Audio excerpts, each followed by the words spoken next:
Radio G. Les rendez-vous de la Viso. Lise Gutmann. Radio J. Maya Termination, bonjour. Bonjour. Alors, vous faites partie de la section Aviv de la Viso, la section des femmes actives, battantes et qui se réalisent également professionnellement. Qu'en est-il aujourd'hui ? Écoutez Lise, avec l'approche des vacances d'été, j'ai eu envie de faire le bilan de cette année. Alors oui, c'est inhabituel. En général, c'est un exercice auquel les gens se livrent plutôt en décembre. C'est vrai. Mais voilà, je crois que je vis aussi un peu au rythme des enfants. Bon, ce sera un autre sujet pour une autre émission. Oui. Mais plus sérieusement, je me disais que collectivement, on avait quand même passé une drôle d'année 2023-2024. En ce qui me concerne, j'ai l'impression d'avoir passé l'année dans une sorte de lave-linge géant. Et je me demande combien de temps nous allons ressentir les ondes sismiques du 7 octobre. Alors bien sûr, le choc n'est pas le même que le 8 octobre au matin, mais tout de même, j'ai le sentiment que quelque chose s'est imprimé et que je ne suis plus tout à fait la même qu'en septembre 2023. Et vous n'êtes pas la seule. Alors, un froid, comment surmontons-nous le choc du 7 octobre et quelles sont, Maya Termination, les clés pour se relever ? Alors moi, je ne suis pas une experte et je suis toujours en train de digérer et de réfléchir à cette question. Et avant de donner la parole à notre invitée qui a beaucoup travaillé sur la question, j'ai envie de citer quelques mots de Delphine Erviller qui d'ailleurs a préfacé votre livre, j'y viendrai. Elle parle de l'humour comme une des ressources pour surmonter les traumatismes. Alors j'ai envie de vous lire comment elle explique ça. Elle dit « Je crois en l'humour comme une arme puissante de reconstruction ». Quand on n'a plus rien pour combattre, il nous reste les mots d'esprit, la capacité de faire dire au monde autre chose, ce qui est le propre de l'humour juif. C'est un véritable outil de résilience. Contrairement à ce que son nom indique, la résilience ne consiste pas à revenir à ce que nous étions jadis. C'est la conscience qu'on ne redeviendra plus ce qu'on était, mais que l'on va réussir à se relever et à continuer notre route avec tout ce qui est cabossé en nous. Romain Gary disait que l'humour, c'est une supériorité de l'homme sur ce qui lui arrive. Voilà, ça, ce sont les mots de Delphine Erviller.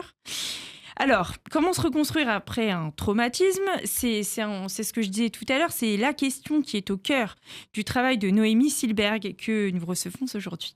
Bonjour Noémie. Bonjour Lise, bonjour Maya. Bonjour. Alors Noémie, vous êtes avocate et puis vous êtes devenue auteure et entrepreneur après avoir perdu votre mari. Alors de cette expérience du deuil, vous tirez un ouvrage intime intitulé « Vivre après Marc », publié en 2023 aux éditions Hermann et préfacé du coup par Delphine Erviller. Alors, du coup Noémie, vous vous retrouvez veuve à 39 ans avec 2 enfants en bas âge. Est-ce que vous pouvez nous raconter un peu ce qui s'est passé ? Oui, mon mari est tombé malade l'année précédente. Tout ça a duré 1 an et c'est allé très vite. Et je savais, contrairement à lui d'ailleurs, qu'il était condamné. Et la veille de sa mort, j'ai eu besoin d'écrire et de me libérer de tout ce qui encombrait mon esprit et de toute ma souffrance. Et c'est venu vraiment, ça s'est imposé à moi. Et j'ai commencé à écrire tout ce qui nous était arrivé. Et puis j'ai aussi raconté toute notre histoire d'amour. Au départ, c'était vraiment cathartique. Je me suis dit aussi que ça servirait pour mes enfants. Et puis rapidement, je me suis rendu compte que ça pouvait intéresser d'autres personnes qui étaient un peu extérieures à mon cercle très proche. Et j'ai eu envie de le publier. Ce livre a bien marché, il est donc sorti il y a 1 an et demi, il a été publié il y a 1 an et demi, et j'en ai assuré la promotion, et les retours que j'ai eus m'ont beaucoup surpris, puisque les gens, le message du livre, finalement, c'était de dire qu'on peut être heureux même quand on a vécu un drame. Et ça semblait incroyable. Et les gens m'écrivaient en me disant « Vous nous donnez de l'espoir, ça montre qu'on n'est pas seul, merci, ça fait du bien ». Et j'ai eu envie de répondre à toutes ces personnes que je n'étais pas la seule à aller bien après avoir vécu un drame. Et je me suis dit, mais il faut que j'interviewe toutes ces personnes inspirantes qui sont connues ou moins connues et qui peuvent, elles aussi, confier leurs ressources, les ressources qui les ont aidées à rebondir après une épreuve. Puisque moi, j'avais travaillé sur mes ressources avec une psychologue en EMDR. Ça m'avait beaucoup apporté. Et donc, j'ai eu envie de partager au plus grand nombre ces ressources-là. Donc j'invite, dans le cadre d'un podcast qui s'appelle Ressources au pluriel et qu'on trouve sur toutes les plateformes, Spotify, Apple Podcast, des personnes à me raconter l'épreuve de vie qu'ils ont traversée et surtout à venir livrer confier comme dans une grande boîte à outils imaginaire les ressources qui ont été les leurs. Et donc chacun peut piocher celles qui leur parlent le plus. Il y a des ressources communes, beaucoup. Il y a beaucoup de ressources communes. Évidemment, il y a l'entourage, ça c'est une certitude. Étonnamment, les psys viennent moins comme ressources. Et puis, beaucoup de mes invités, j'ai eu, 36 ou 37 interviews jusque-là, je crois qu'il y a un tiers qui ont écrit.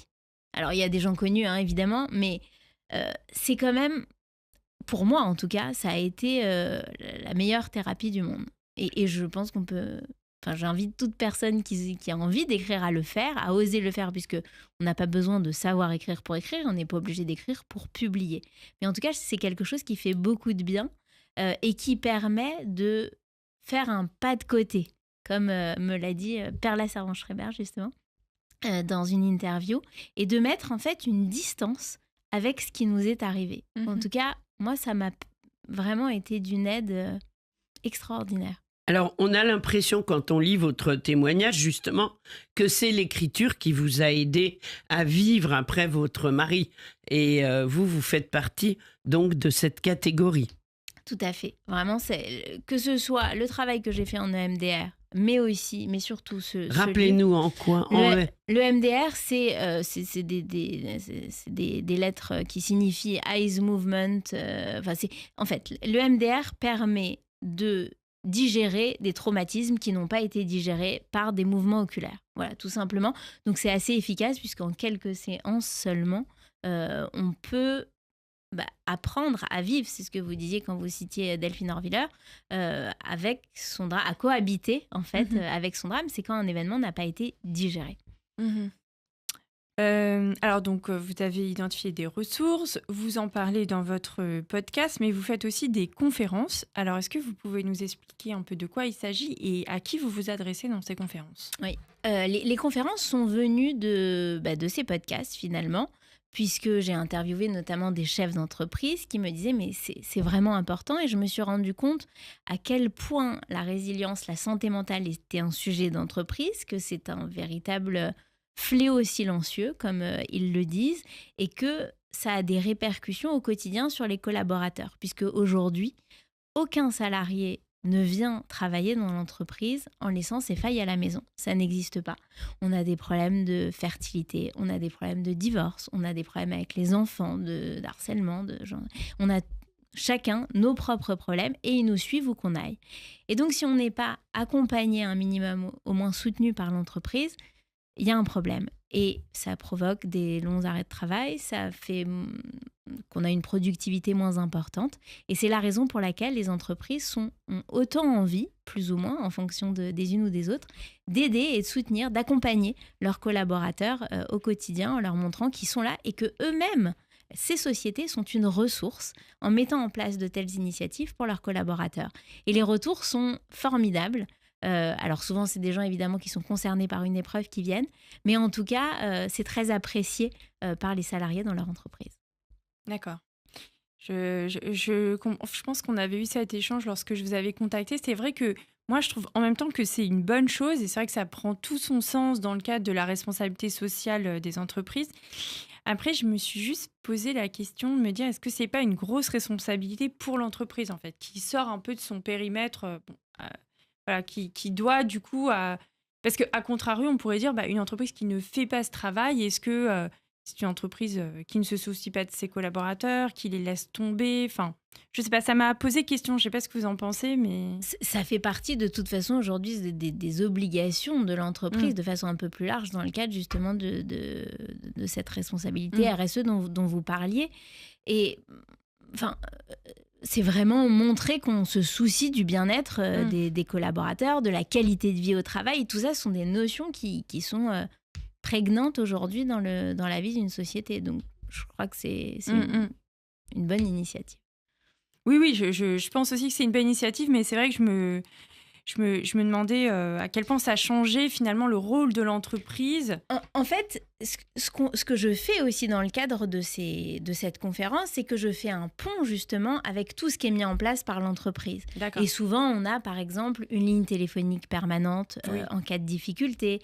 Il y a la médecine du travail déjà. Il y a tout un tas de choses. Donc, ça me permet aussi de faire le pont et Ok. de laisser ensuite la parole aux personnes, souvent des RH Oui. ou diversité inclusion, pour rappeler aux collaborateurs qu'un certain nombre de services leur sont proposés, offerts et mis à leur disposition et qui peuvent solliciter. Et d'ailleurs, dans les dernières conférences que j'ai données, il y a pas mal de questions aussi en lien avec ce que l'entreprise apporte. Et quand vous parlez d'une société, Noémie, ce sont des grosses sociétés? Oui, ce sont plutôt des grosses sociétés. Oui. Oui, qui peuvent se prévaloir d'un certain nombre de dispositifs que vous arrivez pour mettre en valeur finalement. Oui, et qui ont un Ouais. budget alloué à ça, évidemment. Alors, je voulais aussi vous poser une question par rapport à la façon dont vous avez vous êtes occupé de vos enfants pendant cette période. L'Aviso, c'est une association qui aide les femmes et les enfants en Israël, donc forcément on a un angle aussi éducatif. Alors, est-ce que vous pouvez partager avec les auditrices et les auditeurs comment on annonce un décès, comment on gère la peine de ces enfants lorsqu'on a soi-même de la peine? Comment vous en êtes sortis? Je savais que je ne savais pas faire, donc j'ai demandé. Et je crois que c'est une notion importante et il faut apprendre à demander. Et il ne faut pas avoir honte de demander. Et quand on demande de l'aide, ça fait aussi du bien à la personne qui aide, parce que aider les autres, ça fait du bien à soi-même. Donc il ne faut pas hésiter, quand on ne sait pas, à se référer à quelqu'un. Moi, je ne savais pas faire, donc je me suis dit, je vais demander à un sachant. Et le sachant, en plus, ça m'enlevait une responsabilité, entre guillemets, puisque c'était cette personne-là à laquelle j'allais me référer et qui faisait bien. Donc, je savais que je vous me êtes trompais tombé pas. sur des personnes de confiance. Oui, j'ai demandé à l'hôpital, dans le service de soins palliatifs dans lequel mon mari était suivi. C'est une psychologue qui n'a jamais vu mes enfants, mais à qui je parlais, à qui j'expliquais les choses et qui, au fur et à mesure, me donnait les mots et surtout m'a appris ce que j'ignorais totalement, qu'on doit dire la vérité aux enfants et ne pas leur cacher. C'est-à-dire que mentir par omission, ça favorise leur imaginaire et c'est très mauvais. Et mentir, c'est très mauvais aussi. Et puis ça... C'est intéressant ce que vous dites sur mentir par omission, parce que j'ai l'impression que c'est devenu un peu mon sport national en ce moment avec mes enfants. Alors, sur le 7 octobre, justement, mes enfants, ils ont 4, 6 et 8 ans. Et en fait, je leur ai pas dit grand-chose. Bon, après... Je me dis qu'ils auront tout le temps... Ils n'en entendent pas parler à l'école? Non, parce que mes enfants sont dans une école publique D'accord. où ça parle pas beaucoup de ça. Le 7 octobre... Heureusement. Oui, le 7 octobre, mon fils a compris qu'il y avait une guerre parce que ma sœur vit à Yafo, donc on était un peu inquiets, on l'appelait en plein milieu de la journée. Hein. Mais il croit que c'est fini, que l'histoire, elle s'est arrêtée le 7 au soir. Voilà, il y a eu une guerre, c'est la guerre. Bon, voilà. Et en fait, en vous entendant, je me dis, est-ce que je fais bien? Après, je me dis, ils auront tout le temps de connaître la vérité lorsqu'ils seront Bien sûr. plus grands. Et puis, moi, je me suis déjà que moi, je suis pas très bien. Si en plus, je dois gérer les cauchemars, alors que j'ai pas forcément de réponse parce que l'histoire, elle est pas finie. Enfin, je me dis que pour un décès, au moins, voilà, l'histoire, elle est... C'est deux choses différentes, évidemment, puisque le décès, on est obligé, ils le vivent au quotidien, Ouais. Oui, etc. c'est ça. La guerre, ça leur est plus Et puis, il y a extérieur. un point final, c'est pas comme les otages, Absolument. Mais je crois que ça vaut aussi pour ça. Il faut demander à des psychologues comment on parle de la guerre, comment on parle des otages. C'est ce qu'ils ont fait dans beaucoup d'écoles juives que je reçois régulièrement. Et ils ont fait appel à des psys pour avoir les mots justes vis-à-vis des jeunes. Oui, puisque sans même si on ne dit pas spontanément, on peut tout à fait se retrouver confronté à la question d'un enfant qui voit les panneaux d'affichage dans la rue, les affiches des otages, et qui demande qui ils sont. Moi, ma fille, elle a 8 ans, et elle a vu ces affiches collées. Donc, c'est vrai qu'il faut pouvoir réagir. Et je crois que voilà, demander à des gens qui savent, c'est important. Donc, c'est comme ça que j'ai procédé. Et aujourd'hui, c'est vrai qu'on a un rapport de confiance tous les trois qui est formidable. Ils savent que je leur mens pas et que je leur dis les choses avec des mots qui conviennent à des enfants de leur âge. C'est comme ça que fantastique. j'ai fait. C'est important. Hein. Oui. Alors, quand on a échangé pour préparer l'émission, vous m'aviez dit que vous avez beaucoup de projets. Alors, vous ne pouvez pas tout raconter. Il y a certaines choses qui sont en train de se faire. Mais est-ce que vous pouvez partager un certain nombre de projets sur lesquels vous travaillez? Oui, j'écris aujourd'hui un 2e livre sur les ressources. Et en fait, c'est un petit peu comme la conférence. J'ouvre cette boîte à outils imaginaire, je la décortique pour pouvoir me servir de mon expérience évidemment et partager les enseignements des invités que j'ai eu la chance de recevoir et de pouvoir partager leurs ressources au plus grand nombre. Donc, je travaille sur ce livre. Et j'ai aussi un projet qui est l'adaptation de mon premier livre, Vivre après Marc, en film. Voilà, c'est en cours. Avec qui, on sait? Non, pour le moment, on ne sait pas. On est au tout début du projet. D'accord. Et votre livre, est-ce que vous avez une date pour qu'on prévoie déjà de Pas vous faire encore. revenir Pas encore, mais je vous le dirai, c'est promis. Très bien, bah écoutez, parfait. Oui, merci beaucoup de nous avoir apporté tout cela. C'est très, très important. Donc, je le rappelle, Vivre après Marc de Noémie Silberg. Merci beaucoup. Sylberg, pour nos auditrices et nos auditeurs qui, bien sûr, veulent commander votre livre. Alors, on va dire quelques mots, Maya, avant de se quitter sur la Viso. Donc, quels sont les projets de la Viso en Israël pour le second semestre? Oui, merci Lise. Alors voilà, la Viso a partagé l'année en 2 semestres avec des objectifs d'utilisation des produits de la collecte. Et pour le second semestre qui va débuter, la Viso a décidé, donc en accord avec la Viso Monde, de consacrer les bénéfices des actions auxquelles vous venez nombreuses et nombreux à aider les enfants du nord et du sud d'Israël qui ont été déplacés depuis plusieurs mois déjà et qui sont traumatisés par la guerre et par le fait d'avoir quitté leur environnement.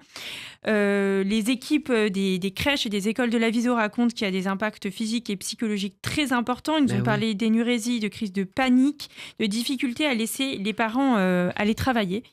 Alors du coup, la Viso a mis en place un programme spécial dans les crèches pour aider les parents à gérer ces situations. Peut-être qu'ils auront besoin aussi de vos ressources, Noémie, pourquoi pas. Et puis les assistantes maternelles aussi ont reçu une formation spéciale et sont guidées dans les soins à apporter aux enfants. Et du coup, la Viso dispense aussi à ces enfants des activités spécifiques pour renforcer leur résilience, justement, notamment autour de la zoothérapie, donc avec les animaux, et l'art-thérapie. Je sais qu'en Israël, il y a pas mal d'activités avec des chevaux, notamment dans des centres équestres. Donc voilà, la Viso va essayer de soutenir les enfants. Avec les dauphins aussi. Ah bah, oui, voilà. Ça aide beaucoup psychologiquement les enfants à récupérer. Voilà, donc ça, ce sont les projets du second semestre pour lesquels nous travaillons déjà d'arrache-pied. Et puis, je prends peut-être quelques secondes pour préciser que tous les vendredis à 12h10, la Viso et l'Écrive se réunissent place du Trocadéro pour sensibiliser au retour des otages.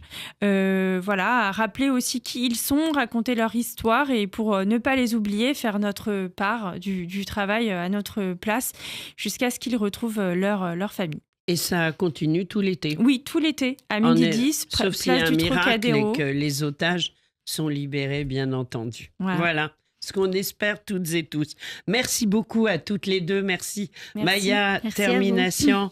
Merci Noémie Silberg d'avoir été avec nous.